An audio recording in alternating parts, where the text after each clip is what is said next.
मेरी बात को देश के सारे राजनेता सुने। अगर मैं अपने घर में मुखिया हूं और मैं कहूं बाजरे की रोटी खाओ, तो पहले मैं खाऊंगा बाजरे की रोटी। मैं पूड़ी खाऊं और बच्चों से कहूं तुम बाजरे की रोटी खाओ, ये ठीक नहीं। एनपीएस बढ़िया थी, सबसे पहले संसद के दोनों सदनों में लागू करा देते, विधानसभाओं में लागू करा देते, विधान परिषद में लागू करा देते, तो नैतिक हक होता, नैतिक साहस होता, बोलने का मुख होता। हम रसमलाई खाएं, दूसरे से कहें बेटा गिलोय गिलोय खाओ, उबाल के गिलो पियो, हीमोग्लोबिन बढ़ेगा और इम्यूनिटी ताकत मजबूत होगी, मैं रसमलाई खाऊंगा, ये नहीं चलेगा। इसमें क्या बुराई थी? यही प्रस्ताव संसद में पारित हो जाता कि आज से हम भारत के सांसद, दोनों सदनों के सदस्य ये फैसला करते हैं कि हम नई पेंशन प्रणाली लेंगे और पूरे देश को आश्वस्त करेंगे। उसके बाद ये जो सरकारी चपरासी है उसको पेंशन जाए, ताकि वो निश्चिंत हो जाए कि मेरे मुख्यमंत्री, प्रधानमंत्री ने अगर इसको स्वीकार किया है, इसका मतलब चीज बढ़िया है। आपने तो चिमटे से नहीं छुई एनपीएस, किसी नेता ने एनपीएस चिमटे से नहीं छुई अपने लिए। बाबू के लिए, चपरासी के लिए कह दी, बोले एनपीएस ले लो, बहुत अच्छी है, तुम जानते नहीं, अभी तुम्हें अकल नहीं अर्थशास्त्र का, अभी संजय जी भी नहीं आ पाएंगे, ठीक, आप ले लो ना, जजेस को दे दो, हाई कोर्ट सुप्रीम कोर्ट में लागू कर देते। वो लोग बड़े लोग हैं, बुद्धिमान हैं, देश के नायक हैं, वहां लागू कराओ ना। एक बात आई थी जो विजय बंधु ने कही, नहीं, 2013 में जो चिट्ठी लिखी थी योगी जी ने सांसद के तौर पर, उसमें पेंशन के स्वरूप की बात नहीं थी। उन्होंने कहा था ये नई पेंशन ठीक नहीं, पुरानी पेंशन लागू की जानी, बहाल की जानी चाहिए। डॉक्टर मनमोहन सिंह को चिट्ठी लिखी थी, मेरे पास भी उसकी कॉपी है।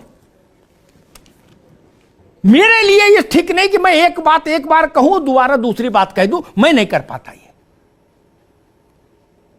मैं तर्क के साथ चलूंगा, अपने चेहरे के साथ चलूंगा। इसमें कैसे मैं घब्बो कर दूं कि तब ठीक थी अब नहीं ठीक है, ये तब खराब थी अब अच्छी हो गई। नो, एक और बात कहता हूं, ये लड़ाई का विषय नहीं होना चाहिए। क्या ये कर्मचारी किसी एक पार्टी के हैं? नहीं, ये सबके घर में कोई ना कोई कर्मचारी है। जो विधायक है उनके घर में भी कोई ना कोई कर्मचारी है, बेटा है, दामाद है, बेटी है, कोई है ना, बहू है। ये कोई बाहर के लोग हैं क्या जिनसे हम लड़ रहे हैं, जूझ रहे हैं, गुस्सा हो रहे हैं? किस पर गुस्सा दिखा रहे हैं हम? किस पर गुस्सा दिखा रहे हैं? ये गुलाम नहीं है। सांसद संसद में भाषण दे रहा है, वो भी देश के लिए काम कर रहा है। सिपाही से इस पोल्यूशन में चौराहे पर खड़ा है, वो भी देश के लिए काम कर रहा है। गुस्सा किस पर दिखाया जाएगा? हमने कोरोना देखा, कोई नहीं निकला, सबको प्राण की पड़ी थी। बद्रीनाथ का कपाट बंद, केदारनाथ का कपाट बंद, काशी विश्वनाथ का कपाट बंद हो गया, अजमेर शरीफ की दरगाह बंद हो गई, साए साए होने लगा। लेकिन सरकारी कर्मचारी खड़ा था, राशन भी बांट रहा था, झाड़ू भी लगा रहा था, कोरोना के अस्पताल में ड्यूटी भी दे रहा था, मर भी गया। कौन आया था? माइकल लाल, जो देश के लिए बड़ी बड़ी बातें सब लोग कर रहे हो, कौन आया था? एयरपोर्ट से कोरोना आया, सबको पता था, फिर एयरपोर्ट बंद हो गया, जहाज ही नहीं उड़ा कोई, फिर भी वहां सीआईएसएफ के जवान खड़े रहे। वो जानते थे कि ये मृत्यु का सीधा स्थान है साक्षात, फिर भी खड़े थे वहां। कौन माइकल लाल खड़ा था जाके वहां? कौन खड़ा था? एक भी आदमी नहीं गया डर के मारे। मेरे सारे डॉक्टर मित्र हैं, संजय भाई भी जानते इस बात को, लेकिन फिर भी मैं कहूंगा, निजी चिकित्सक ताला बंद करके अंतर ध्यान हो गए, टेलीफोन भी बंद कर लिया, सिम निकाल के फेंक दिया। झूठ कह रहा हूं क्या? सरकारी डॉक्टर था, 15-15 दिन की ड्यूटी करते थे, फिर कोरोना हो जाता था, फिर क्वारंटीन रहते थे, फिर आके ठीक होके फिर लग जाते थे।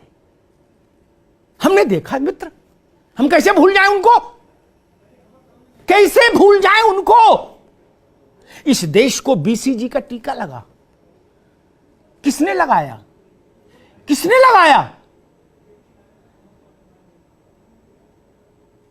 सरकार की तमाम योजनाएं, परियोजनाएं जमीन पर कौन उतार रहा है? ये हमारे यही लोग उतार रहे, सरकारी लोग। ये ठीक नहीं। और ये तर्क संजय भाई ने एक मेरे प्रश्न पे उस पर सवाल उठाया था, मैं उस बात को वो भी एक बार फिर स्पष्ट करूंगा। मैंने 89 से 88 से लोकसभा राज्यसभा संसद कवर करना शुरू किया, ठीक, 20, 22, 25 साल की कवर, ठीक। जब तक मैंने कवर की संजय भाई, तब तक वहां सेंट्रल हॉल में, ठीक, इतना सस्ता सामान आता था खाने का और इतना दिव्य सांसदों के लिए कि जिसकी कोई सीमा नहीं थी, ठीक ठीक। दूसरा, हम भी चले जाते सांसदों से मिलने, मंत्रियों से मिलने, कोई खबर लेने, तो वो कहते थे बैठो पहले ये खाओ मालपुआ, क्या 98 चवन्नी में आ रहा है। काउंटर था घी का, दूध का, असम चाय बोर्ड का काउंटर था, कौड़े के दाम ले जाओ। मैंने देखा मालिक, मैं कोई बात गूगल की तो कहते ही नहीं कि मेरी बात कोई काट दे और काट के चला जाए, ना जी ना, गूगल की तो बात ही नहीं की आज तक मैंने। अब बंद कर दिया, बड़ा अच्छा किया। ये राजतंत्र है क्या? ये राजतंत्र है क्या कि पूरा पूरा मुर्गा 10-10 रुपए में खा रहे हो? अब वो भी ऐसा मुर्गा जिसमें चिरौंजी भरी अंदर है। ये नहीं चलेगा? गरीब को खाने को नहीं मिल रहा बतुआ, आप मुर्गा खा रहे थे चिरौंजी और बादाम भर भर के सब लोग। अच्छी बात है, बंद हो गया, हो जाना चाहिए। ये देश जो खाए वही नेता खाए, वही अभिनेता खाए, सब लोग वही खाओ जो गांव का गरीब खा रहा है। आपका भोजन अलग क्यों हो? आपके वस्त्र अलग क्यों हो? आपका रहन सहन अलग क्यों हो?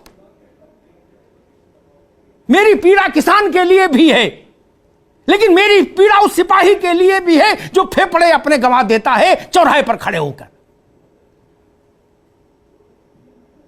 मैंने कोरोना के समय देखा, नोएडा में जहां से मैं आता था, अपनी मेरा वाहन आता था ऑफिस के लिए, उस वहां पुलिस के ही लोग खड़े मिलते थे, बाकी तो जानवर भी विलुप्त हो गए थे। कुछ लोग उसमें से समय समय पर तिरोहित हुए, पूछा तो फिर अशुभ समाचार मिला उनके बारे में। उनके बच्चों के लिए कोई जिम्मेदारी होगी कि नहीं होगी हमारी?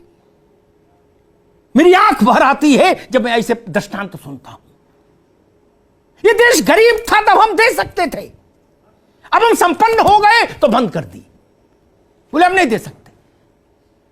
पश्चिम बंगाल दे रहा है, राजस्थान, पंजाब, छत्तीसगढ़, झारखंड, 4 ने कमिट किया, लागू कर दी। उन्होंने कोई मैकेनिज्म ढूंढा होगा।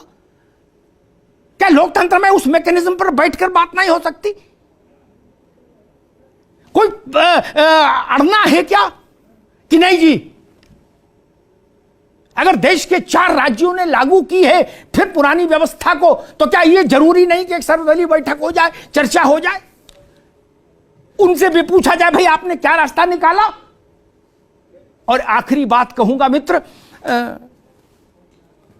क्या है, मैं तो शेयर बाजार जानता नहीं ना, मैंने कभी शेयर बाजार में कुल लगाया भाई साहब, ठीक।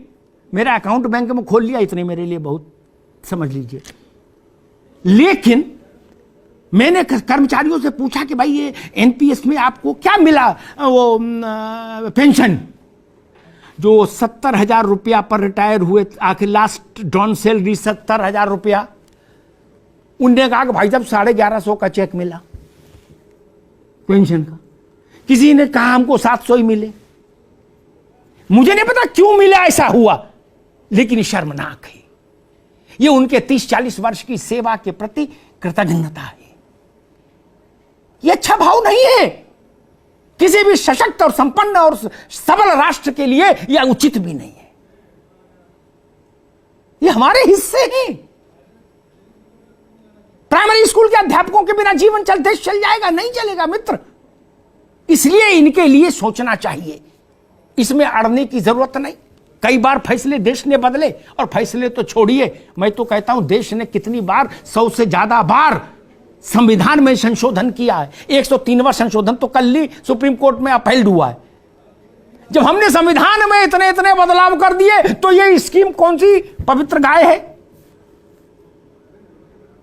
कि इसमें परिवर्तन नहीं हो सकता? ये होली बुक है क्या? नहीं ना, कि इसमें किंतु परंतु नहीं बदला जा सकता। हटाइए अगर देश को नहीं पसंद।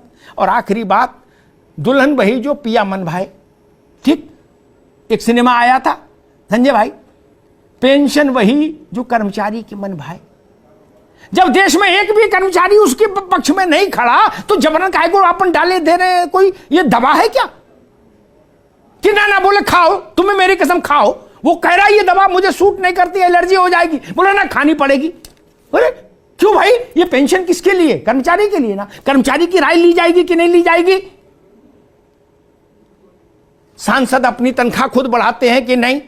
विधायक अपनी तनख्वाह खुद बढ़ाते हैं कि नहीं? अपने भत्ते खुद बढ़ाते हैं कि नहीं? कार खरीदने के लिए पैसा खुद सैंक्शन कर लेते हैं अपने लिए कि नहीं? जब सब काम खुद कर लेते हो अपना, तो सिपाही से नहीं पूछोगे? अरे इनसे भी पूछ लो, ये लाखों लोग किस लिए?